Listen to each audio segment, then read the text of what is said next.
The most potent gardening insights are not discovered in high-priced products or intricate methods, but rather in 50 extraordinary strategies utilized by individuals who cultivate food without electricity. The Amish yielded 6 times more food per acre than contemporary farms while employing virtually no technology, and it commences with materials you would typically discard. Fireplace ash application. Winter evenings in Amish residences frequently revolve around wood-burning stoves and fireplaces. While the warmth keeps families snug during cold months, the ashes produced by these fires are not seen as refuse. They represent valuable garden assets. These grayish residues hold substantial quantities of potassium and calcium, nutrients essential for many garden plants. Instead of discarding this natural byproduct, Amish gardeners meticulously gather and store wood ash throughout the winter. Come springtime, these ashes are repurposed in garden plots, around fruit trees, and within compost piles. The application requires a calculated approach. A light scattering works effectively for tomatoes, which frequently experience calcium shortages. Sprinkled near apple trees, the potassium aids in strengthening fruit and enhancing flavor. Nevertheless, prudence is essential when utilizing wood ash in the garden. Although advantageous for numerous plants, its alkaline quality renders it detrimental to acid-loving species like blueberries, rhododendrons, and azaleas. When applied to these plants, wood ash can interfere with their nutrient uptake, leading to yellowed leaves and stunted growth. The Three Sisters method. Long before European settlers came, Native American tribes had mastered a companion planting system known as the Three Sisters, later adopted by Amish cultivators. This clever technique integrates corn, beans, and squash into a mutually beneficial arrangement that lessens work effort while boosting yields. The ingenuity of this system is evident in how these plants support one another. Tall corn stalks act as natural supports for beans to ascend. The beans, being legumes, capture nitrogen from the air and convert it to nourish all 3 species. Concurrently, spreading squash forms a living mulch with its wide leaves, shading the ground to conserve moisture and inhibit weeds. The prickly stems of squash plants also aid in deterring raccoons and other creatures that might harm the corn. For best results, choosing suitable varieties of each plant is crucial. Modern sweet corn, fragile bean types, or vigorous squash varieties like zucchini frequently do not cooperate effectively. Traditional cultivars that grow at compatible speeds and share space well are vital to the success of this proven agricultural system. Intensive planting squares. Square-foot gardening transformed how many Amish families managed vegetable cultivation. This approach enables them to accommodate 4 times the number of plants within the identical area while significantly decreasing weeding duration. The idea is wonderfully straightforward. Partition your garden bed into 1-foot squares and cultivate each square based on specific spacing directives. Larger plants such as tomatoes might occupy 1 per square, whereas smaller crops like radishes could fit 16 within the same area. By removing conventional rows and the unused space between them, this intensive strategy optimizes every inch of soil. When plants grow in such close proximity, their leaves soon connect, forming a living mulch that shades the soil and stops weed seeds from sprouting. The outcome? Reduced time spent pulling weeds and increased time harvesting food. Commercial farmers often ridicule this method, asserting its inefficiency for large-scale farming. But the figures speak for themselves. A 4x4 FT intensive square can yield over 200 lebs of vegetables in 1 season. Strategic sunflower placement. The tall, vibrant flowers that adorn many Amish farms are not merely for aesthetic appeal. Sunflowers fulfill multiple tactical roles in the garden, illustrating a perfect case of plants serving dual functions. Position sunflowers on the northern edge of your garden, and they will provide afternoon shade for heat-sensitive crops like lettuce and spinach. This natural shade canopy can keep these greens productive for weeks longer into the summer than they would manage in direct sun. During July, as temperatures climb, this can be the deciding factor between a successful harvest and disappointment. Sunflowers also function as potent pollinator attractants. Butterflies and other advantageous insects gather towards their plentiful pollen and nectar. Once drawn to your garden, these insects remain to pollinate everything else. Data gathered from Amish test gardens indicated that tomato plants situated near sunflowers yielded 27% more fruit than those lacking nearby sunflower companions. The early-late double harvest. Why cultivate your garden just once when harvesting twice from the identical location as possible? Amish gardeners excel at the practice of succession planting, employing the same garden area for two entirely distinct crops within a single growing season. The key is pairing quick-maturing early crops with vegetables suited for later in the season. For instance, sow cool weather spring peas in April, gather them by mid-June, then plant heat-tolerant beans in the same location. By October, you will have collected two full harvests. The banana peel revelation. Vertical growing systems. Observing traditional Amish gardens shows an often disregarded dimension: upward utilization of space. Uncomplicated wooden trellises, frequently constructed from pruned tree limbs or salvaged lumber, convert garden walls and fences into fertile growing zones. The calculation is logical. 1 square foot of ground area can sustain 9 square feet of vertical cultivation space. Peas, beans, cucumbers, and even small melons flourish when cultivated vertically, freeing up valuable ground area for root vegetables and leafy greens. These vertical arrangements are particularly effective in restricted gardens. An Amish family with constrained land might guide cucumber vines up robust A-frame trellises, harvesting dozens of pounds from plants occupying minimal ground surface. The fruits hang unobstructed as they mature, growing straighter and remaining cleaner than their ground-level counterparts. Vertical growing structures, such as cucumber arches erected over garden pathways, fulfill multiple roles. They fashion green tunnels, offering shade, optimize growing area, and position fruits at an easy harvesting level. These functional structures change ordinary garden paths into productive cultivation zones while simplifying maintenance and harvesting. Amish-style rain barrels. The appearance of wooden rain barrels positioned beneath downspouts is frequent on Amish properties. These straightforward water-gathering systems signify both efficient resource management and profound reverence for natural processes. Rain landing on a roof constitutes a surprisingly large volume. Merely 1 inch of rainfall on a modest 1,000 SQFT roof produces over 600 gallons of water.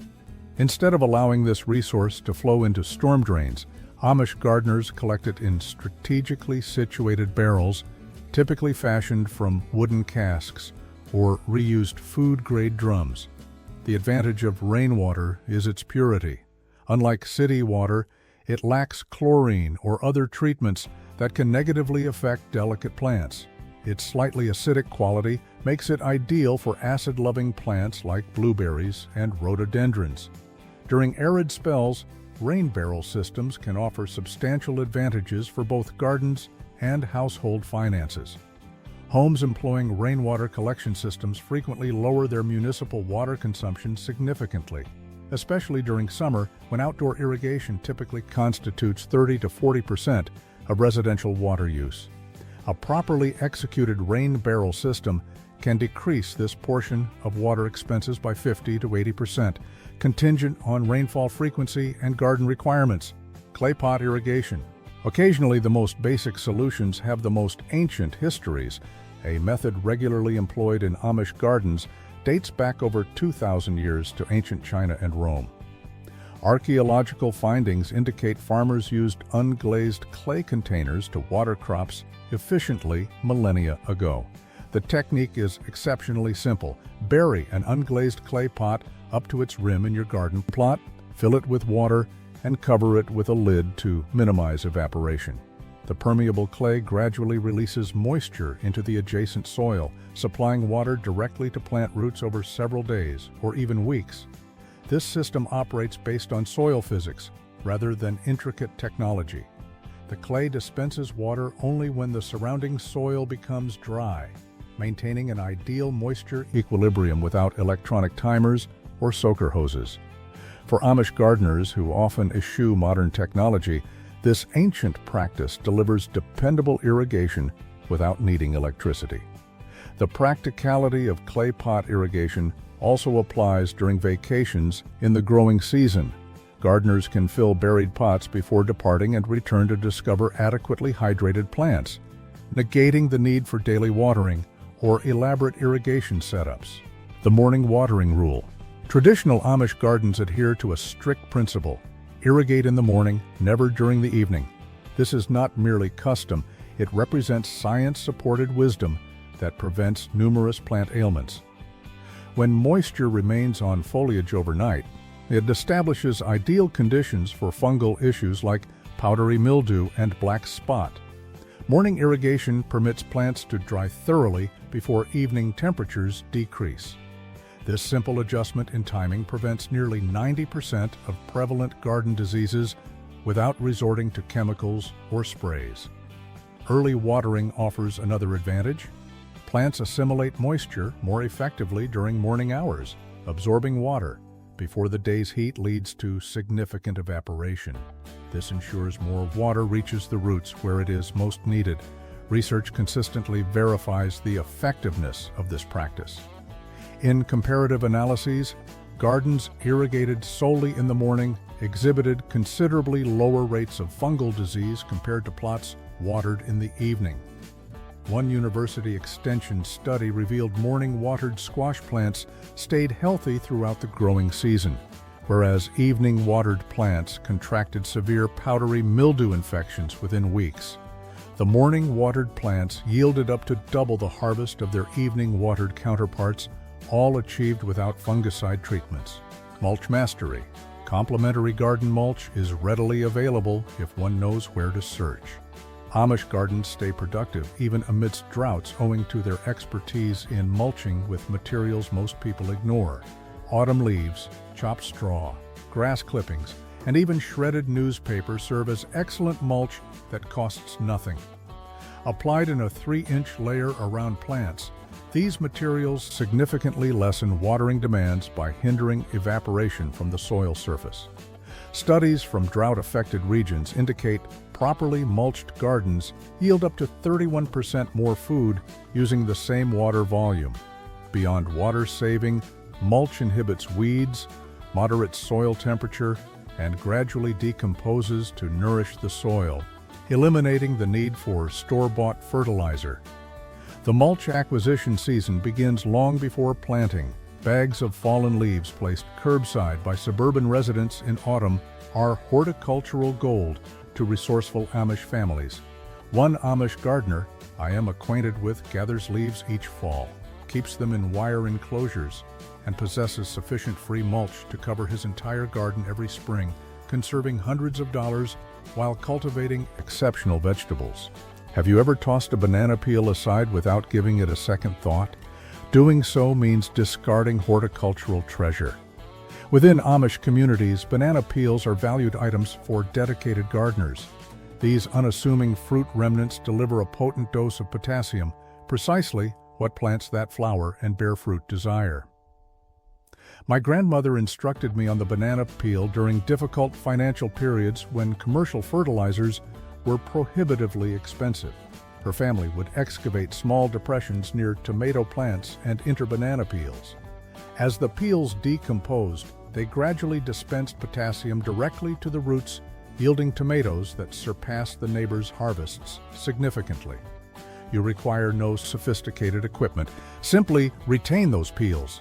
Certain Amish gardeners dehydrate and pulverize them into a powder for winter keeping, whereas others merely bury fresh peels approximately 2 to 3 inches deep, surrounding plants, known for heavy fruiting or flowering. Roses thoroughly appreciate this treatment as well. I have observed bushes yielding twice the number of blossoms when nourished with bananas. Garlic spray formula. Experiencing bug troubles? Forgo the toxic chemicals and employ the centuries-old Amish remedy instead. Homemade garlic spray successfully discourages an impressive 27 different garden pests without endangering beneficial insects or leaving harmful residues on food. The recipe is exceedingly simple.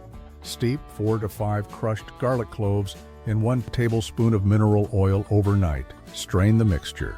Incorporate 1 teaspoon of mild dish soap and blend with 1 quart of water. Apply directly onto plant leaves to ward off aphids, cucumber beetles, and numerous other pests.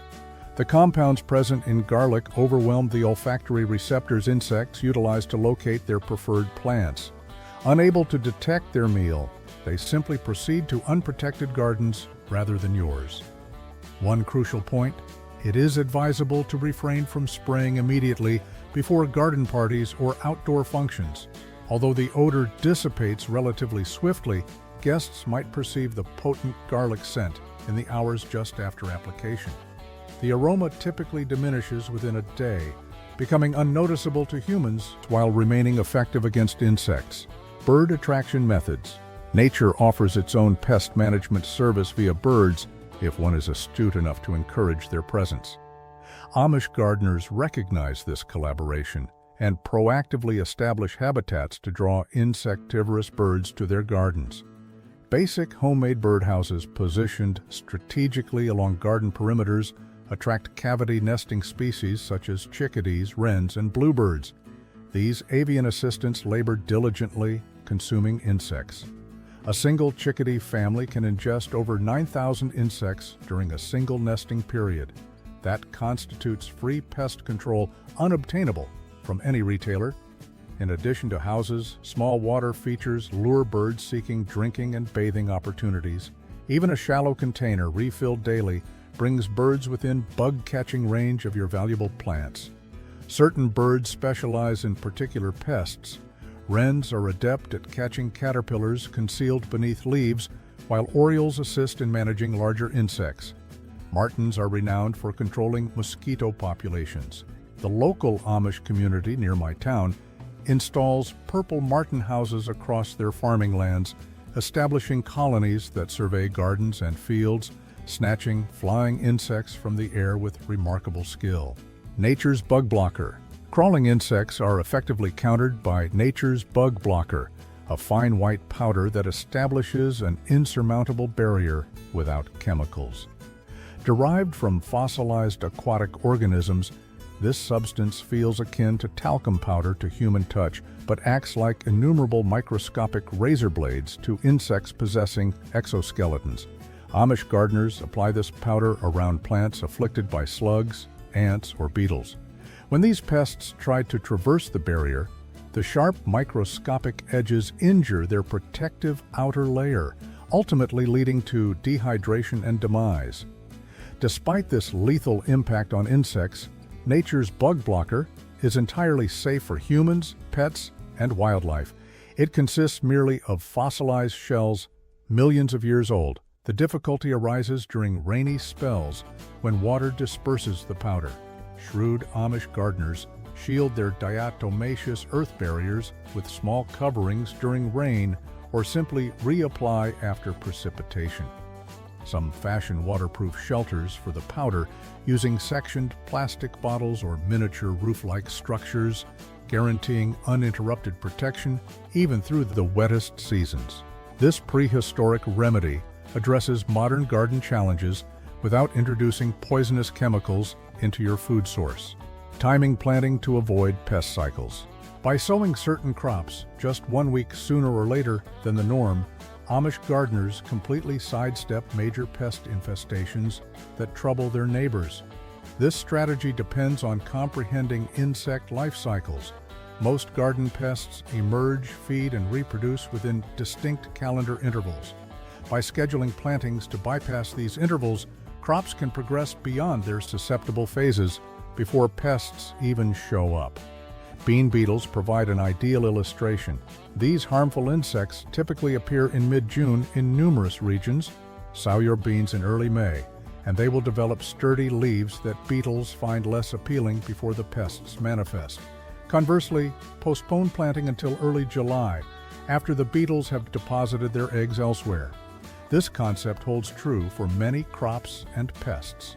Early and late bean plantings frequently flourish, whereas mid-June plantings can be utterly decimated by bean beetles. The identical beans, the identical garden, the identical season, yet timing proves decisive. Seasoned gardeners notice this pattern, sometimes designating critical pest emergence times as specific beetle weeks or moth days to circumvent. Seed selection criteria. The optimal seeds for the subsequent year's garden might be unexpected. They often reside within your most flawed vegetables. Amish gardeners select candidates for seed saving based on characteristics most individuals disregard. That peculiarly shaped tomato with unusual protuberances, it might harbor genes for disease resistance or drought hardiness that more aesthetically pleasing tomatoes lack. The cucumber that matured during a heat wave, its descendants will likely tolerate hot conditions better than others. Amish seed selection prioritizes survival attributes over mere appearance. Plants that yielded despite unfavorable conditions transmit those resilient genes to succeeding generations. Over decades, this fosters locally adapted cultivars perfectly matched to particular growing environments. Gardeners who preserve seeds using these traditional standards often cultivate vegetable varieties with superior resistance to local diseases and pests. These plants might not always possess ideal market aesthetics, but they frequently surpass commercial varieties when environmental factors are demanding. In practical gardening, performance and resilience ultimately outweigh cosmetic perfection. Coffee grounds, plant energizer, simple seed storage systems. Correct seed storage dictates whether your painstakingly saved seeds will sprout robustly next season or utterly fail.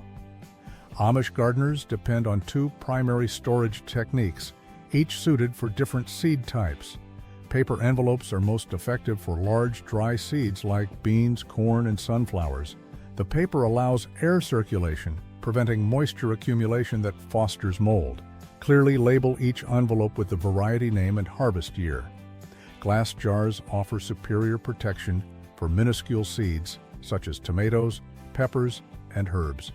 These tiny seeds can readily become lost in paper creases. Before placing them in jars, confirm seeds are thoroughly dry by spreading them on paper towels for a week. Incorporate a small packet of rice or silica gel to absorb any residual moisture.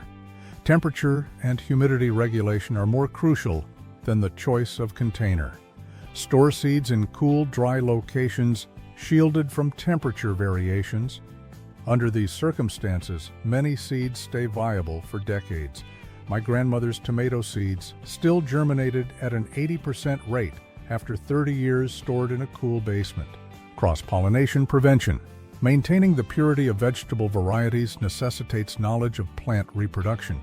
Amish gardening communities preserve heritage cultivars through straightforward physical barriers and intelligent scheduling that hinder unwanted cross-pollination.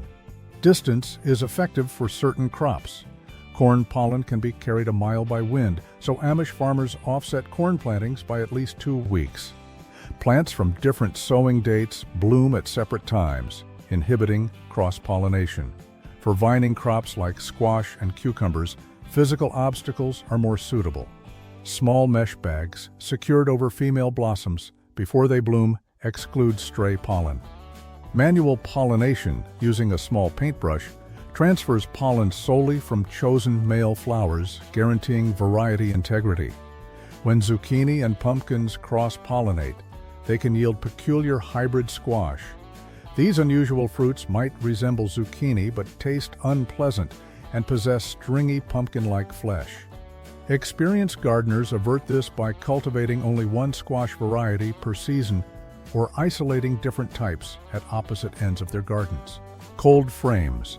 Discarded windows are repurposed in Amish communities as coverings for cold frames, uncomplicated structures that prolong the growing season by months. These miniature greenhouses capture solar heat during daylight and release it gradually. The hotbed technique. Centuries prior to the existence of electric heat mats, Amish gardeners employed a shrewd method to warm soil naturally, the hotbed. This 17th century practice establishes ideal growing temperatures utilizing only decomposing substances. Fresh horse manure constitutes the base. As the manure breaks down, It generates considerable heat, sufficient to keep soil temperatures around 70 degrees Celsius even when external temperatures are near freezing. A 24-inch layer of fresh manure is covered with 6 to 8 inches of quality garden soil, forming a perfect environment for starting seeds. Amish communities possessing horses have ready access to the primary component, rendering this method essentially free. The same material heating the bed ultimately becomes garden compost, fulfilling a dual purpose. The heat generation is remarkable. During decomposition, manure heaps can attain internal temperatures as high as 160 degrees. Properly constructed hotbeds sustain growing temperatures for 4 to 6 weeks, adequate time to give seedlings a vital advantage before spring truly commences. Many Amish farmers integrate hotbeds with cold frames for maximum season extension. Strategic microclimate. Every garden holds concealed temperature havens, locations that remain warmer or cooler than adjacent areas. Amish gardeners are skilled at locating and utilizing these natural microclimates to lengthen their growing seasons without any specialized apparatus. South-facing stone walls absorb sunlight throughout the day and radiate warmth all night, forming warm zones ideal for heat-loving crops planted alongside tomatoes or peppers. These locations can extend your growing season by weeks. Likewise, low-lying areas where cool air accumulates become perfect sites for cultivating spring lettuce later into the summer. Discovering microclimates demands observation. Note where snow melts earliest in spring or where frost lingers latest in autumn. These signs disclose temperature variations across your property. Household structures can also generate advantageous microclimates. Areas adjacent to heat sources like dryer vents, kitchen walls, or compost piles often sustain higher temperatures that can notably enhance plant growth. These human-made warm zones can be deliberately exploited to prolong growing seasons for specific plants that flourish in warmer environments. Morning coffee practices aren't exclusive to humans. Plants can also gain from a caffeine infusion. Although few Amish families consume coffee themselves, many have learned that this English refuse performs admirably in their gardens. Enterprising communities gather spent coffee grounds from nearby non-Amish enterprises, which would typically dispose of them. Coffee grounds are especially beneficial for acid-preferring plants such as blueberries, azaleas, and rhododendrons. The mild acidity provides these plants exactly the conditions they need to flourish. Furthermore, grounds enhance soil consistency, contribute nitrogen, and even discourage slugs and snails who dislike traversing the abrasive surface. This natural garden supplement can yield remarkable outcomes, particularly with hydrangeas. When coffee grounds are applied concentratedly in the soil around hydrangeas, they can intensify the blue shade of the blossoms by elevating soil acidity. This pH alteration boosts the plant's capacity to take up aluminum, the element responsible for the vivid blue color.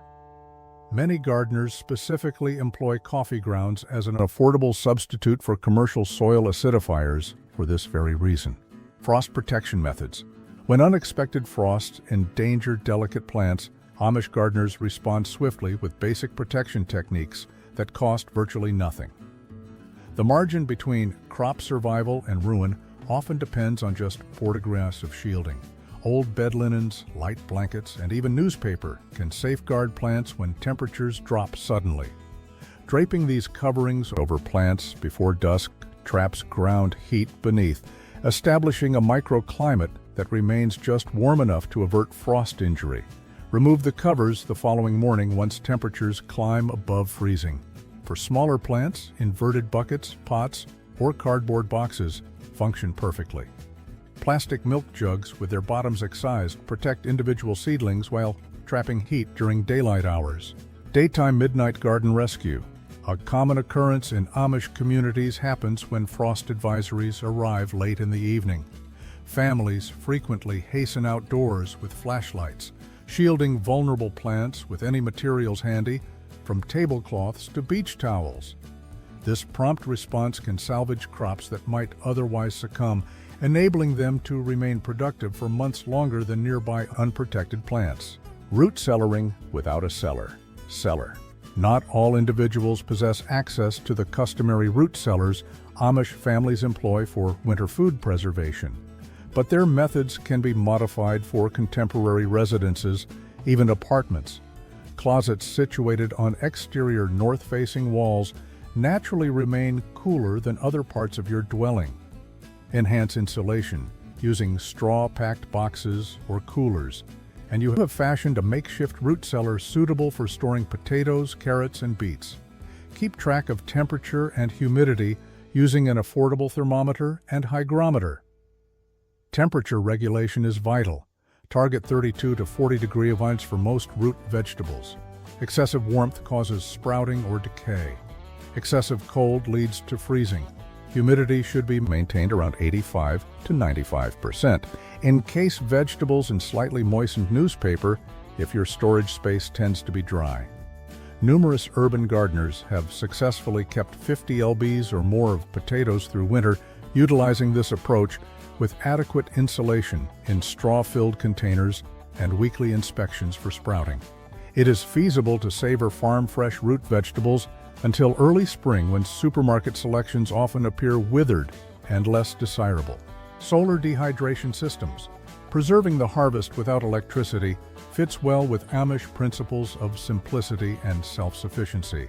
Their wooden solar dehydrators utilize the sun's energy to extract moisture from fruits and vegetables, conserving them for months without needing refrigeration. These uncomplicated structures incorporate a transparent top, allowing sunlight entry, black interior surfaces to capture heat, and vents facilitating air circulation. This combination yields temperatures around 140 degrees Celsius, ideal for dehydration without cooking the food.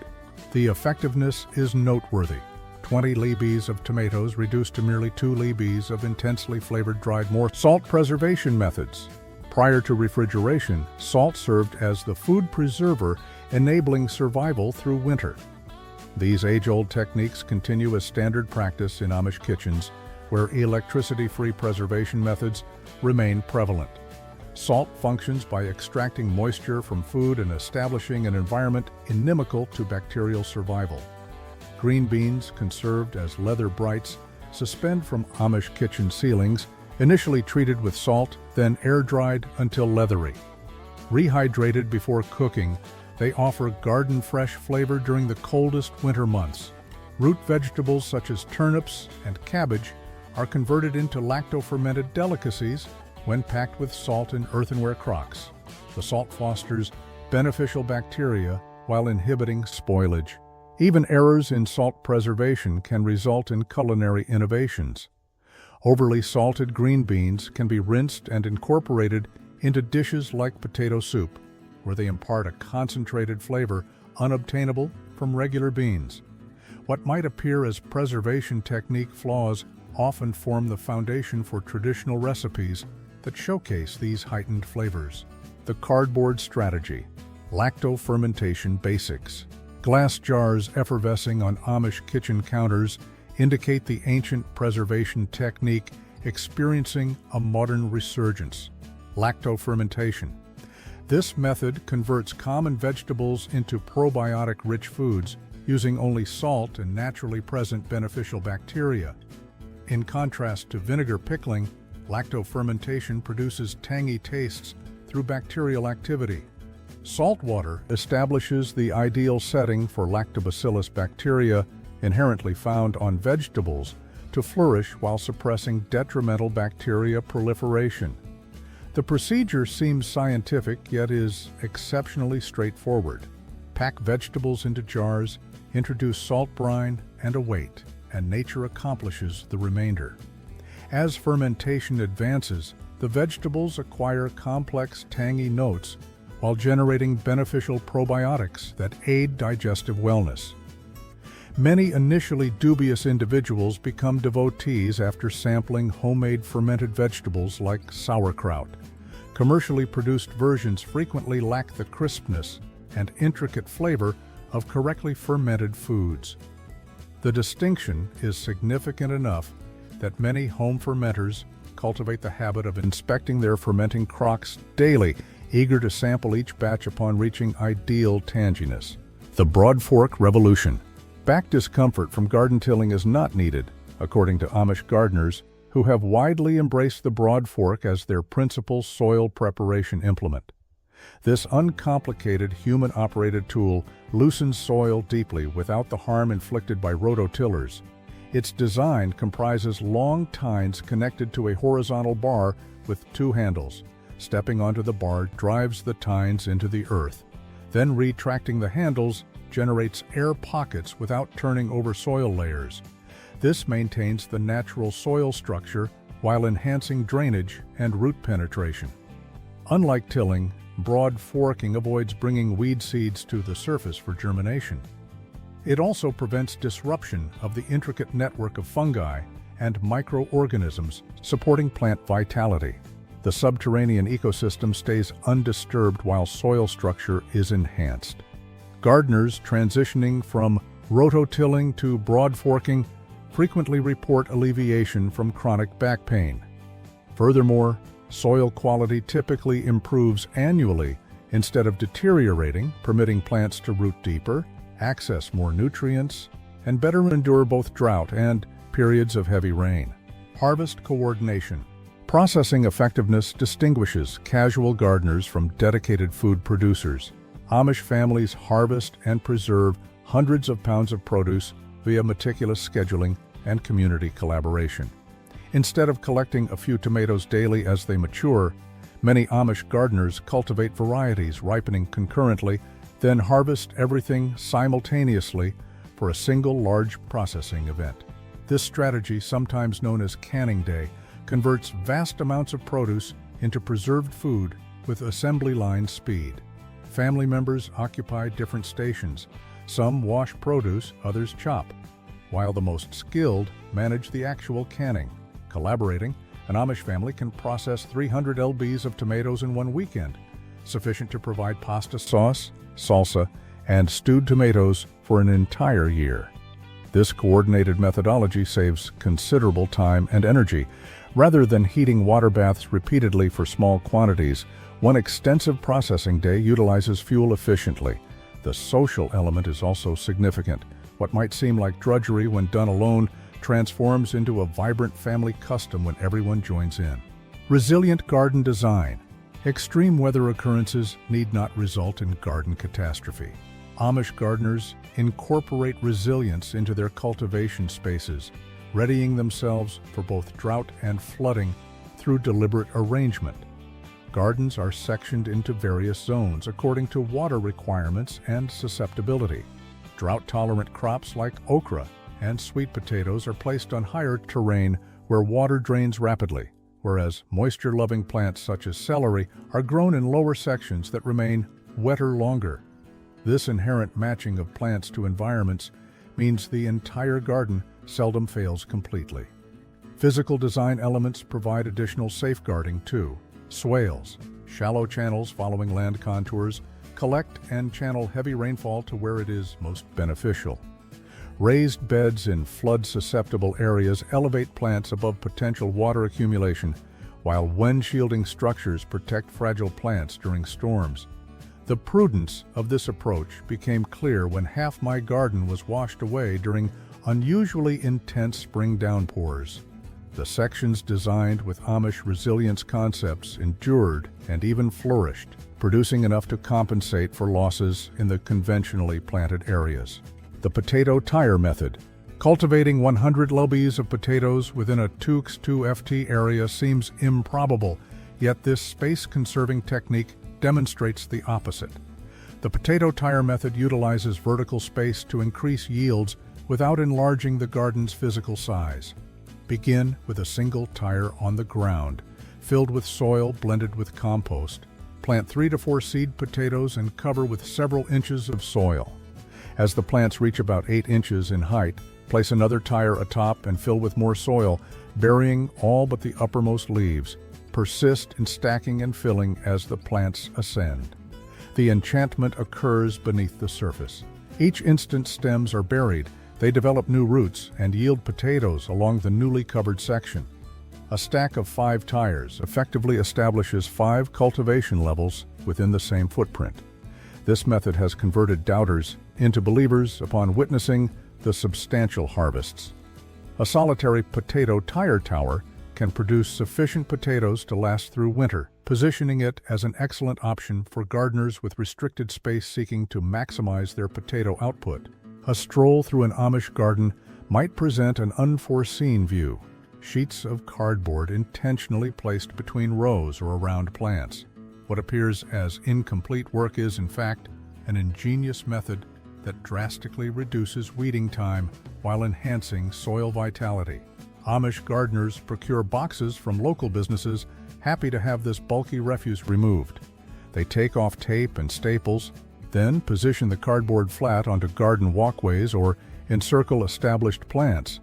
A light layer of mulch atop makes it less conspicuous. The benefits manifest in several ways. The cardboard obstructs sunlight, effectively eradicating existing weeds and halting new seeds from sprouting.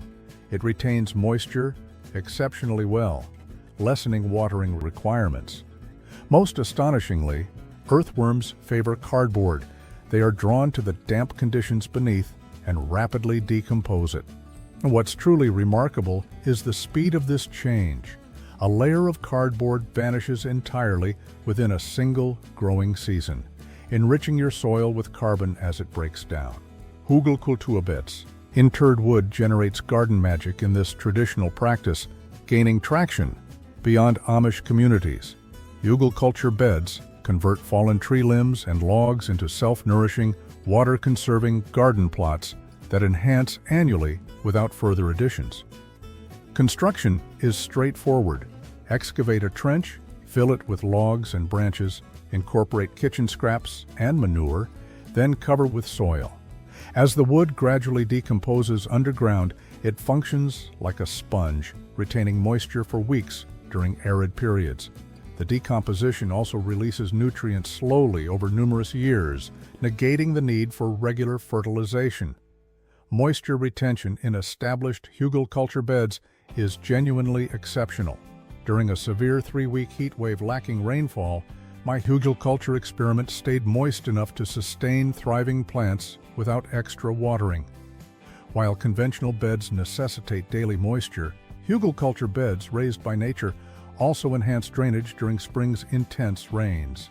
Many Amish gardeners integrate this method into steep or challenging cultivation areas where traditional gardening would prove difficult. Natural greenhouse heating. Greenhouses lacking electric heaters depend upon thermal mass systems that capture daytime warmth and release it gradually through cold nights. These passive systems operate at no cost, yet prevent plants from freezing in winter. Large containers filled with water form the core of these systems. Water barrels painted black absorb heat during daylight hours, then radiate that warmth throughout the night as temperatures decline. The principle is basic. Water alters temperature more slowly than air, establishing natural temperature stability. Stone or brick pathways contribute additional thermal mass. These materials absorb solar energy all day and release it slowly when greenhouse temperatures decrease. Even compost piles can contribute. An actively decomposing heap inside a greenhouse produces significant heat. These passive greenhouse designs have proven effective even under severe winter conditions, preserving frost-free environments despite outdoor temperatures falling below zero. Plants continue growing while snow accumulates outside, and the heating expense for these productive cultivation spaces stays at zero, showcasing both environmental and economic benefits of traditional thermal mass heating methods. Herb spirals. Space-saving cleverness achieves an artistic quality in the herb spiral, a garden element prevalent among Amish gardeners who grasp the advantage of cultivating vertically. These attractive spiraling mounds accommodate immense variety within minimal area while establishing multiple microclimates. Constructed as a spiral-shaped elevation rising about 3 ft high, this structure furnishes varying growing conditions dependent on height, orientation, and drainage. The summit remains drier, ideal for Mediterranean herbs like rosemary and thyme that dislike excessive moisture, whereas the lower northern segment stays shadier and moister. Keyhole garden beds. Optimizing garden area while reducing walking distance makes keyhole gardens an ingenious element in many Amish cultivation zones. The design mimics a circle with an indentation, resembling a keyhole, enabling gardeners to access every plant without treading on the growing soil. The central keyhole indentation leads to a small composting receptacle in the bed's center. Kitchen scraps deposited into this receptacle decompose and nourish the adjacent plants, while water introduced into the receptacle irrigates the entire bed from the middle outwards.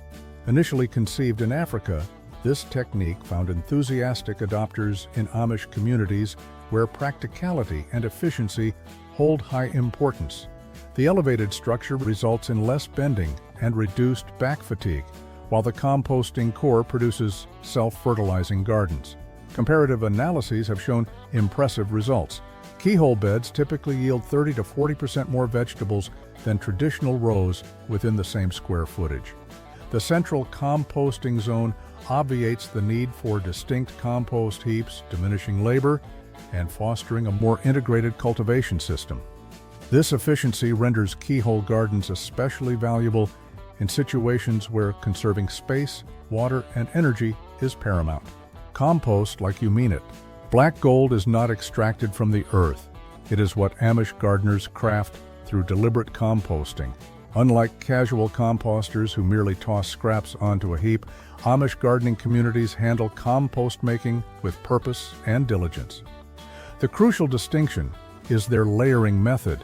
Similar to constructing a lasagna, they establish separate strata of green materials. Nitrogen-rich substances like kitchen scraps alternated with brown materials, carbon-rich substances like dried leaves or straw.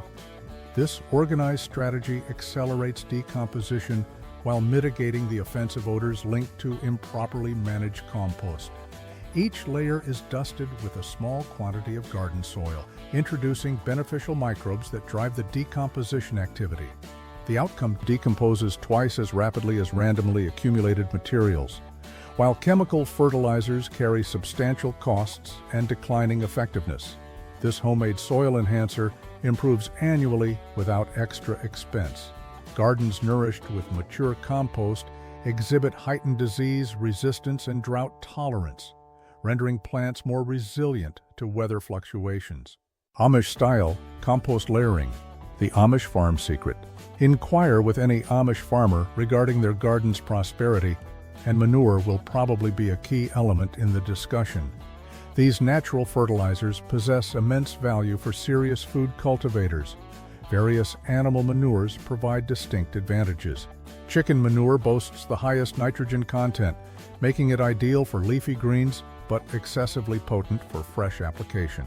Horse manure delivers balanced nutrients while enhancing soil structure, and cow manure, having lower nutrient density, can be applied more liberally around delicate plants. The essential technique involves proper aging. Fresh manure can scorch plants and contain pathogens, whereas correctly aged manure, typically 6 to 12 months old, offers safe, consistent nourishment. Amish gardens usually receive manure applications in autumn, enabling winter's freeze-thaw cycles to integrate nutrients into the soil prior to spring planting. Gardens often undergo remarkable improvements after introducing aged manure, with vegetable harvests frequently doubling without other modifications. This natural fertilization approach has proven to be the underlying factor behind numerous successful and fruitful gardens, particularly within traditional farming communities. To dig or not to dig? Disagreement is present, even within traditional Amish gardening circles. Some advocate for deep soil cultivation, while others favor no-dig practices. Both approaches are valid depending on your soil type and circumstances. Deep digging achieves significant improvements for compacted soils when initially creating gardens. Loosening soil 18 to 24 inches deep provides space for roots to penetrate deeply, reaching nutrients and moisture inaccessible in dense ground. Many Amish farmers perform this demanding task once, subsequently adopting less invasive techniques for upkeep. For established gardens possessing healthy soil structure, no-dig methods maintain the intricate subterranean ecosystem of worms, fungi, and beneficial microbes. Rather than turning soil annually, these gardeners apply compost and mulch to the surface, allowing soil organisms to incorporate it naturally. Which method is superior for less energetic gardeners? Unquestionably, no-dig. Following the initial effort of creating good soil structure, upkeep becomes considerably easier. The rationale behind this practice is summarized in a saying often heard from experienced Amish gardeners: "Too smart to dig twice." This philosophy underscores prioritizing efficiency over exertion in garden maintenance. Never leave your soil bare. Exposed soil is susceptible soil. Traditional Amish farmers comprehend this principle profoundly, never leaving garden plots uncovered after harvest. Instead, they promptly sow cover crops, such as clover, rye, or buckwheat, to shield and enrich the soil during non-growing periods. These protective plants fulfill multiple roles. Their roots anchor the soil, curtailing erosion during intense rainfall. Their foliage shades the ground, suppressing weeds that would otherwise proliferate. Most significantly, they contribute organic matter back to the soil when incorporated before the subsequent planting season. Scientific evidence supports this traditional knowledge. Fields with cover crops can decrease soil erosion by a remarkable 90% compared to bare soil. This practice also retains nutrients that might otherwise leach away, preserving them for the next growing cycle. Winter rye proves particularly effective as a cover crop, possessing notable soil-enhancing qualities. Sown in autumn, it establishes extensive root networks that break apart compacted soil. By spring, previously dense clay soil often becomes friable, workable earth with heightened earthworm presence. This natural mechanism improves soil structure and fertility while requiring minimal human involvement during winter. Just set it up and let it be. Watering efficiency. In the garden, effectiveness involves working more intelligently, not strenuously. Amish gardeners frequently install straightforward soaker hose systems that convey water directly to plant roots while conserving valuable resources. These permeable rubber hoses permit water to ooze out gradually along their entire extent. Buried beneath a mulch layer, soaker hoses offer several benefits compared to standard watering techniques. Water reaches roots directly without wetting foliage, drastically lowering disease issues that flourish in moist leaves. Evaporation losses approach zero when water is supplied below the mulch level. Many gardeners fail to recognize that excessive watering eliminates more plants than drought does.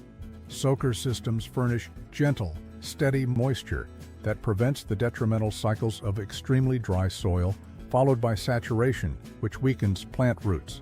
In Amish communities, gravity-fed soaker systems are widely employed throughout gardens, fed by rainwater gathered from barn roofs.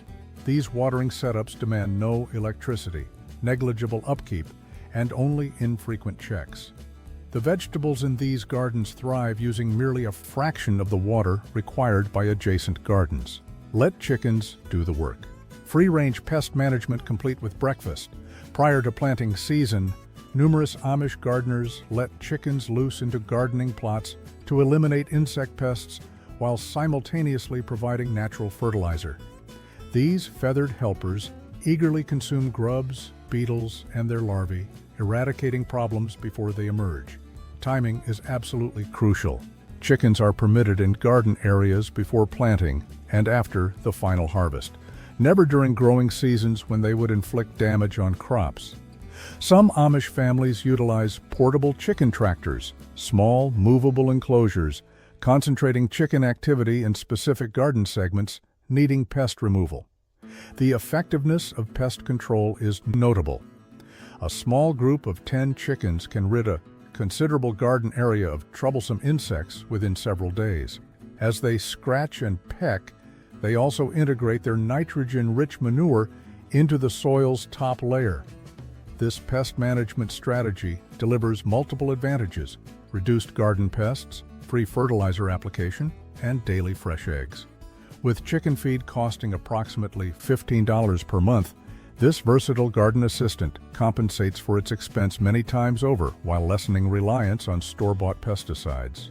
Bring up composting to most gardeners, and they will outline a strenuous procedure involving turning heaps with pitchforks. The Amish method is far simpler. They have mastered the lasagna method, a no-turn composting system that converts kitchen leftovers and yard debris into rich black soil with almost no exertion. Rather than forming one large mound needing aeration, Amish gardeners construct their compost in level horizontal strata. They alternate green nitrogen-rich components, kitchen scraps, fresh lawn clippings, with brown, carbon-rich components, dried leaves, straw, newspaper. Once stratified, nature performs the work without any turning needed. The brilliance is found in the materials these gardeners select for composting. Whereas most Americans discard eggshells, coffee filters, and sturdy outer cabbage leaves, Amish families cherish these items as prospective plant nourishment. Crushed eggshells supply calcium, averting blossom end rot in tomatoes. Even onion skins harbor valuable minerals that fortify plants against diseases. This practice acknowledges a core principle. Soil organisms naturally decompose organic matter when provided the correct equilibrium of materials. The layering system establishes optimal conditions for decomposition while demanding minimal human effort. Plant marigolds like you mean it. Vibrant orange and yellow marigolds serve not just as decorative edging in Amish gardens. They are functional flora with significant pest management duties. These cheerful blossoms contain natural compounds that repel various insect pests, both above and below ground. Nematodes, microscopic worms that harm plant roots, avoid substances marigolds emit into the soil. Numerous insects shun areas with potent marigold scents, including aphids, whiteflies, and even mosquitoes. The flowers also attract beneficial insects like ladybugs and parasitic wasps that prey on garden pests. The strategy Amish gardeners use involves planting marigolds tactically, not merely as attractive borders. Establishing a continuous ring of marigolds around the entire garden forms a protective shield against many crawling pests. Interspersing marigolds among vegetables interferes with pests' ability to find host plants. Research has shown that Colorado potato beetles consistently avoid tomato plants flanked by marigolds while devastating those without floral protection. These industrious flowers justify their garden space through pest management contributions, not solely aesthetics. Food that preserves itself. Enter any traditional Amish kitchen during harvest time, and you will observe crocks bubbling on work surfaces. Moon phase planting. Could the moon genuinely influence your garden's success? Many disregard this ancient practice as mere superstition, yet Amish gardeners have upheld this tradition for generations with noteworthy outcomes. The fundamental concept divides the lunar month into 4 phases, each considered optimal for distinct garden tasks. During the waxing moon, increasing illumination, sow above-ground crops like lettuce and tomatoes. The rising gravitational force purportedly draws moisture upwards, aiding seed germination and promoting leafy development. During the waning moon, decreasing illumination, concentrate on root crops such as carrots and potatoes, as energy is thought to shift downwards into the soil.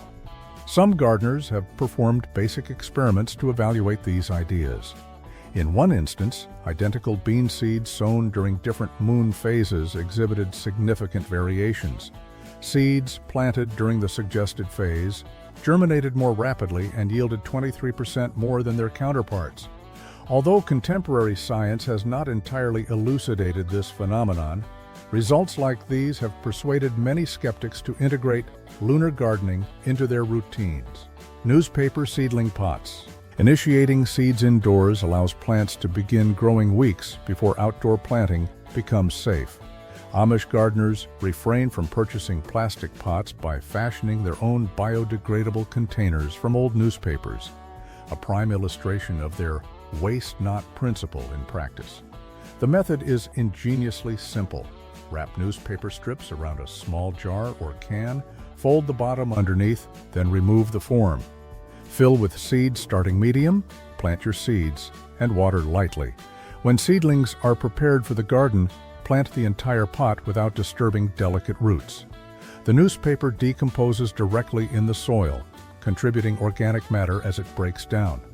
These cost-free pots function better than plastic alternatives because roots can grow through the newspaper upon reaching the edges, preventing the problematic circular root entanglement that hinders growth.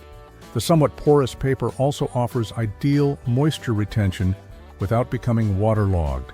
An important note when crafting newspaper pots is to utilize only standard newsprint. Glossy magazine pages should be avoided as they do not decompose properly and may contain metals from inks potentially harmful to plants and soil. These 50 Amish gardening strategies demonstrate that cultivating more food with reduced effort does not necessitate sophisticated equipment or chemicals. By collaborating with natural systems and utilizing what others discard, anyone can establish a productive garden while conserving money, time, and energy.